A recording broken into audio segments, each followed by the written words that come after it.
మౌనమేళనోయ్ ఇవి మరపురాని ఎలక్షన్సోయ్ గెలుపు ఎవరిదోయ్ అంతర్మథనం ఎందుకోయ్ నోరు విప్పి మాట్లాడబోయి అంటూ చంద్రబాబుపై వైసీపీ నాయకులు వైసీపీ అభిమానులు పాటలు పాడుతున్నారు.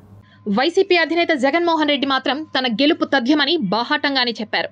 కానీ ఇప్పటి వరకు చంద్రబాబు నాయుడు కానీ టీడీపీ అధ్యక్షుడు అచ్చెన్నాయుడు కానీ పవన్ కళ్యాణ్ కానీ ఎవరూ కూడా వారి యొక్క గెలుపు ఓటములపై మౌనం వీడడం లేదు. దీంతో టీడీపీ క్యాడర్లో తీవ్రమైనటువంటి గందరగోళం నెలకొంది. గతంలో ఎప్పుడు ఎన్నికలు జరిగినా చంద్రబాబు తప్పనిసరిగా మీడియా సమావేశంలో స్పందించి తన గెలుపుపై ధీమా వ్యక్తం చేసేవారు. కానీ ఈసారి పరిస్థితులన్నీ మారిపోయాయి. చంద్రబాబు, లోకేష్, పవన్ కళ్యాణ్ చాలా సైలెంట్గా ఎవరికీ తెలియకుండా విదేశాల్లోకి వెళ్ళిపోయారు. ఇక ఇక్కడే ఉన్నటువంటి అచ్చెన్నాయుడు కూడా కనీసం నోట్లో నుంచి ఒక్క మాట కూడా మీడియా ముందు బయట పెట్టడం లేదు. ఇక కింది స్థాయి వర్గం నాయకులు కూడా ఎక్కడా కూడా వారి పార్టీ గెలుస్తుందని గట్టిగా చెప్పడం లేదు.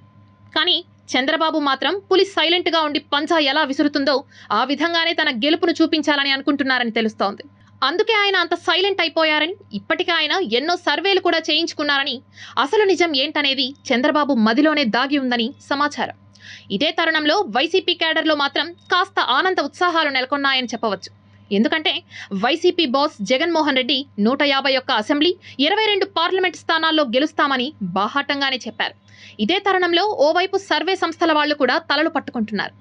ఎవరిది విజయం అని చెప్పలేకపోతున్నామని అన్నారు. అలాగే బెట్టింగ్ రాయిళ్లు కూడా బెట్టింగ్లు వేస్తూ తెగ రెచ్చిపోతున్నారు. ఈ విధంగా ఏపీలో ఎలక్షన్స్ చాలా రసవత్తరంగా సాగాయని చెప్పవచ్చు.